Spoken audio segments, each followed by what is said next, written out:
From rice fields to flight decks. The first time I saw an airplane, I thought it was a dragon, metallic, roaring, and slicing through the sky like it owned it. I was 5, barefoot, muddy knees, chasing dragonflies in the rice fields behind our house in the village of Maidho. I didn't know it yet, but that day, I caught something much bigger than a dragonfly. There were no streetlights in our village, just moonlight and the occasional flashlight when Tat would go searching for frogs by the stream. My name is Lon Chi, but everyone just called me Chi. I was the middle child, sandwiched between my older sister, who had hands like steel and never cried, and my little brother, who could cry at the drop of a spoon. Our house stood on wooden stilts, wrapped in corrugated tin and patched with old campaign posters from years past. We didn't have much, but we had enough. Enough rice to eat, enough love to not notice the rest, and enough imagination to turn fireflies into stars when the power went out. But that airplane? That was something else.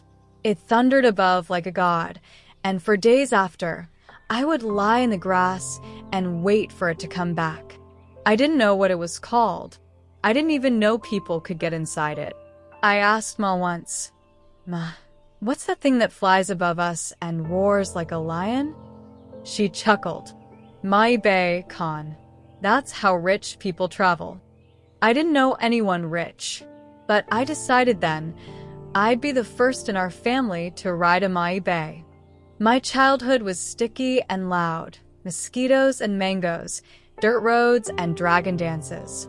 We went to school when the rains didn't flood the path, and when they did, we stayed home and drew on banana leaves. The English teacher came to our school once a week. Her name was Miss Han, and she had a pink umbrella and the scent of jasmine tea.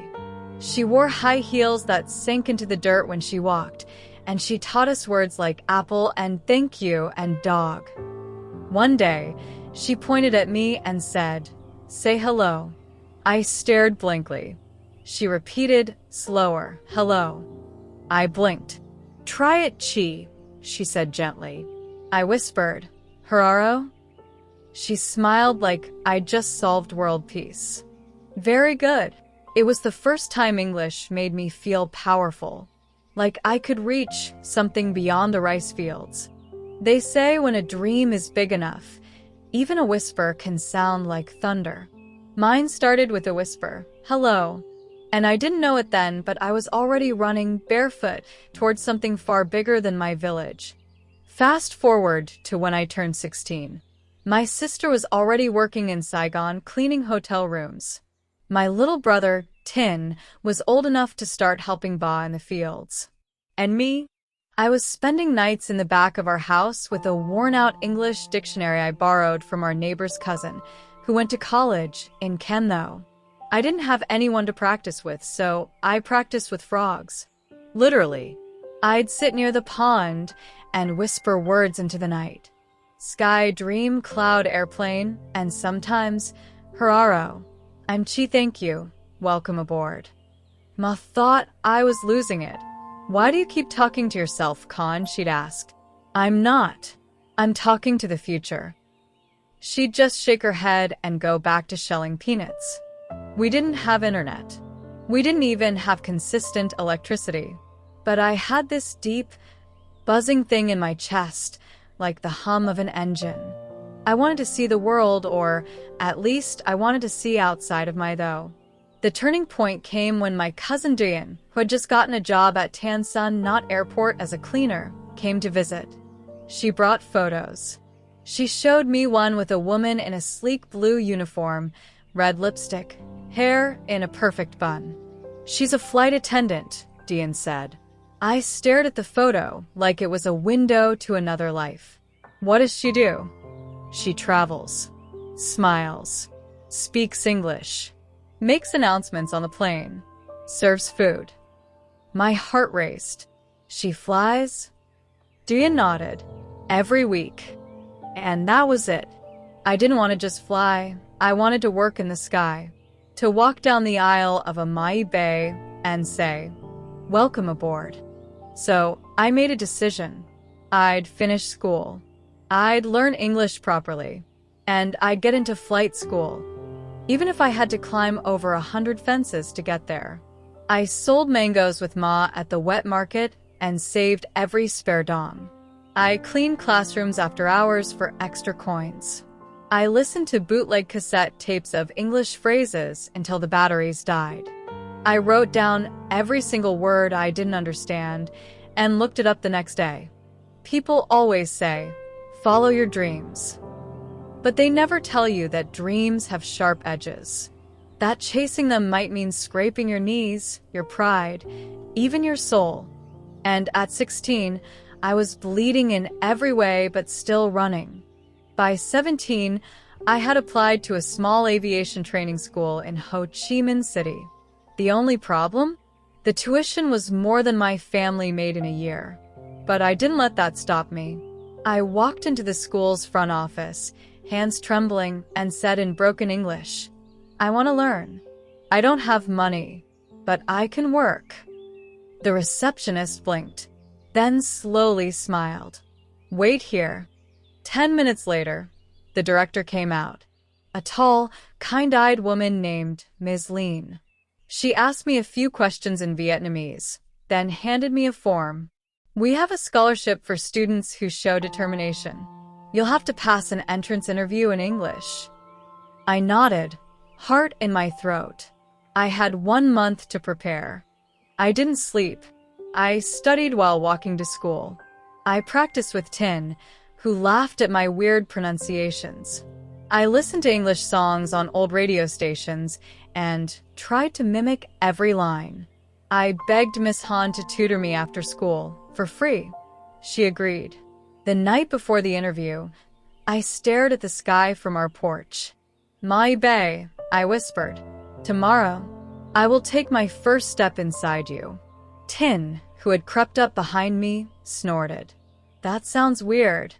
Shut up, I whispered, but I was smiling. The next morning, I wore my only white blouse and my cousin's borrowed shoes. They didn't fit right, and I had to stuff cotton in the toes. I stood outside the school's glass doors for 5 whole minutes before stepping in.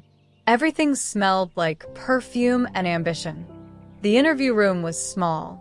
There were 2 panelists, one Vietnamese man and a foreign woman who looked like she belonged in a magazine. She smiled. Hello, what's your name? My tongue froze. But then I remembered the frogs. The dictionary. The whispered words to the sky. I stood tall. My name is Lan Chi. I am from Idaho. I want to be a flight attendant. They say courage is loud, but sometimes it's just a whisper inside your head telling you, don't back out. That whisper was all I had when I stepped into the interview room, my palms sweaty, my heart slamming like a drumline in my chest. The foreign lady had kind eyes. Her name was Madison, and she spoke with that smooth, clipped English that made every word sound like a drumbeat. She asked again, why do you want to be a flight attendant? I swallowed hard, because I want to see the world. I want to help people. I want more than rice fields. There was silence. I felt heat creeping up my neck. Did I sound foolish? The Vietnamese panelist looked at me, then at her. She nodded once. Thank you. She will contact you soon. I walked out of that building feeling like I had just taken the biggest exam of my life. I didn't know if I had passed, but I had shown up. Sometimes that's the real victory. 3 weeks passed. Nothing. I kept going, still waking up early to help Ma boil soybeans, still tutoring Tin in math, still whispering English words like prayers. Then one morning, a letter arrived. Cream envelope. Fancy stamp. My name scribbled on the front. I opened it with shaking fingers. Congratulations, Lan Chi, you've been awarded a scholarship. Training begins July 5th. I screamed so loud. Our neighbor's chickens scattered. Ma cried. Ba just patted my back and nodded, his eyes quietly proud. Tin tried to act unimpressed, but I caught him smiling behind his mango slice. I was going to the city. I was going to learn how to fly, not with wings, but with words. Training was brutal. Everything was new. Fast. Glossy. I had never been in a building with air conditioning for more than 5 minutes. Now, I was spending 12 hours a day in classrooms, so cold, I could see my breath. I sat beside girls who wore perfume that cost more than my monthly budget. Some of them had studied abroad, spoke fluent English, and had perfect eyeliner. I had a borrowed notebook, thrifted slacks, and a stubborn dream. Dreams don't warn you about the weight they carry. You chase them thinking they'll make you fly. But the truth is, you have to drag them uphill first. And halfway through training, I wasn't sure if I could keep going. There were days I wanted to quit. I failed my first in-flight announcement drill. I said toilet instead of lavatory, and everyone laughed. I burned my hand during service training. I couldn't figure out how to balance a tray in turbulent simulations. But every time I sat alone at lunch, every time I saw girls roll their eyes behind my back, I remembered that first Maui Bay. I remembered the frogs, the rice fields, my moss-cracked hands. And I held on. There was one girl who didn't laugh, Trang. She had short, boyish hair and the confidence of someone who had already been through 3 lives. She sat next to me one day and said, "Your accent sucks, but your hustle is kind of inspiring." I blinked. Thanks. From that day, she became my unofficial coach. Trang taught me how to walk in heels without wobbling, how to pronounce emergency exit like a pro, and how to wrap my hair into a sleek bun with just 1 pin. In exchange, I helped her study the safety codes, which she always forgot. We were opposites. She came from Da Nang, where her family ran a restaurant. She had seen airports before. I had only ever seen them in magazines. But somehow we clicked. And when we passed our first simulation test together, she grabbed my hand and yelled, "Chief for my though, we're going to the skies." For the first time since training began, I believed her. Midway through the program, we had a cabin experience assessment. Real airplane, real uniforms, real pressure. We had to simulate a boarding process, give safety announcements, serve mock meals, and respond to a fake medical emergency, all while being judged by actual flight supervisors. Trang nailed her part. Me?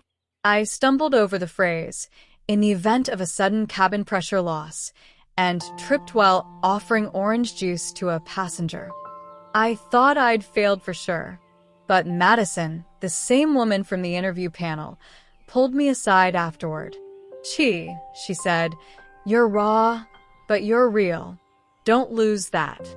I stood there in my fake heels, heart beating, and nodded like I understood. But inside, I was flying. I always thought the scariest part of chasing a dream was the beginning. Turns out, it's what happens when you get close. When it's so near, you can touch it, and suddenly you're terrified of messing it all up. Final exams came faster than I expected. I studied so much my eyes hurt. I practiced emergency lines in my sleep. Trang and I took turns quizzing each other on seatbelt briefings and international protocol. And then it was time. We lined up in our pressed uniforms, hair slicked back, smiles frozen like plastic dolls. The final examiner walked in. Tall. Stern. No nonsense. "Begin," he said. I stepped forward, heart thumping like a drum solo. This was it. The simulation was chaos. Fake passengers yelling. Someone faked a heart attack. A kid pretended to throw up. The pressure was real. But something shifted in me. I stopped thinking and started doing. I checked oxygen masks.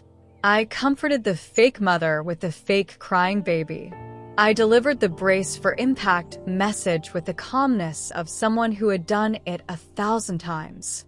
When it ended, the examiner nodded once. "You'll fly well, Chi." When the final results were posted on the bulletin board, I didn't even look for my name at first. I stood frozen. Trang shoved me forward. Go.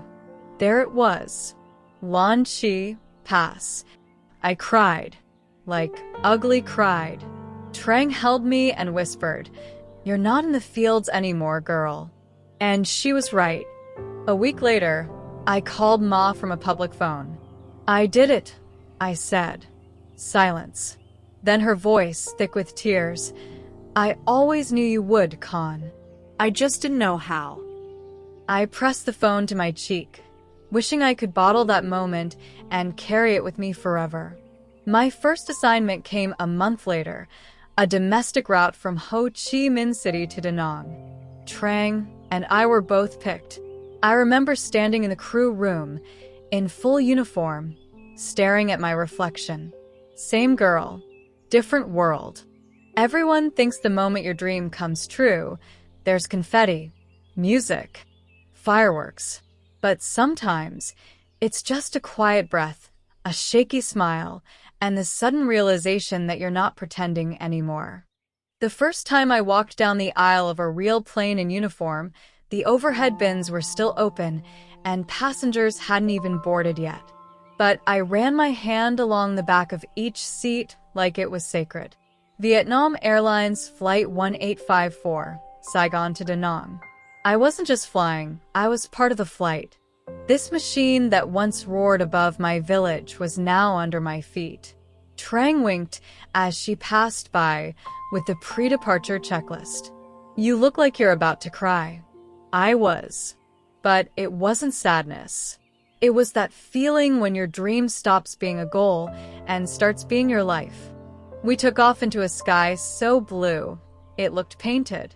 I did everything I was trained to do.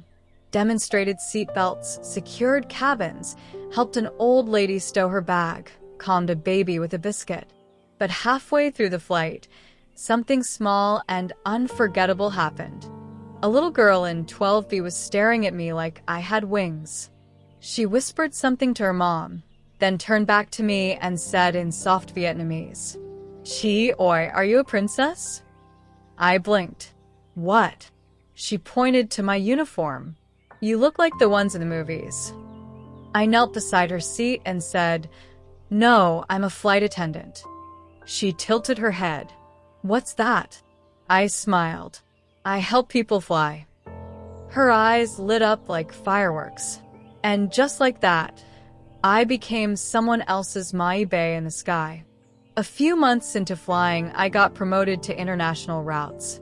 Bangkok, Kuala Lumpur, Manila, Tokyo. I collected boarding passes like memories. I learned how to say hello in 5 languages. I finally understood what turbulence felt like when you had to keep your balance while holding hot coffee. Trang and I flew together often. We'd eat instant noodles in hotel rooms, practice our English by watching rom-coms with subtitles, and swap stories about crazy passengers. One time, a man tried to smuggle 2 live chickens in a carry-on bag. We never stopped laughing. But in the quiet, when I was alone in my hotel bed staring at city lights, I always thought of home. It's strange how far you can fly and still feel the weight of where you came from pressing gently on your shoulders, like a soft reminder. Don't forget who you are. One night, after a long flight back from Seoul, I found a message from Ba. "Ma's health not so good lately. Come visit soon." I packed my bag the next morning. The drive from the city to my though felt shorter than I remembered. Maybe because my thoughts were long. My village hadn't changed much. Same dusty roads, same banana trees swaying in the wind. But Ma looked smaller in her chair. Her smile, though, same as ever. "You still fit in that uniform?" she teased, pulling at the sleeves. I laughed and hugged her tightly.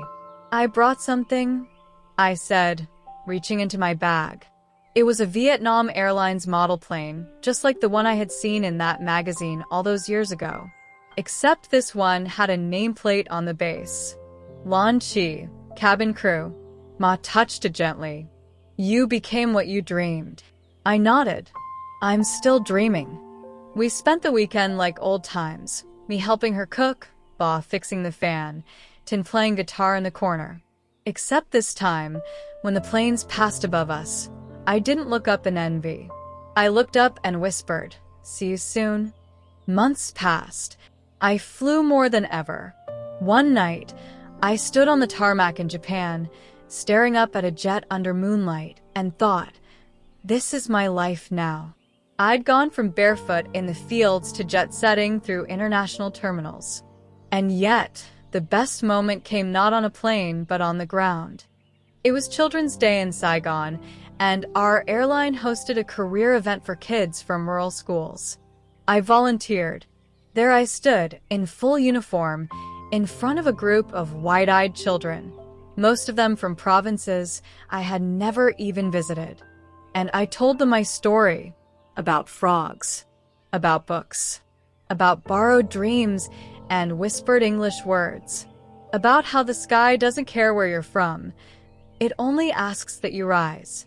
At the end, a boy walked up to me and asked, "Do you think someone like me can fly too?" I smiled. "You already are. You just haven't landed yet." Sometimes I still wake up before sunrise out of habit. And when I do, I boil water for tea and sit by the window, watching the sky change colors. The same sky that once felt unreachable. The same sky that carried my dreams. The same sky I now call home. Because this story, it's not just about me flying. It's about every kid out there who looks up at the clouds and whispers, maybe one day. To that kid, I say, you don't need wings. You just need the courage to run toward the runway. And never stop.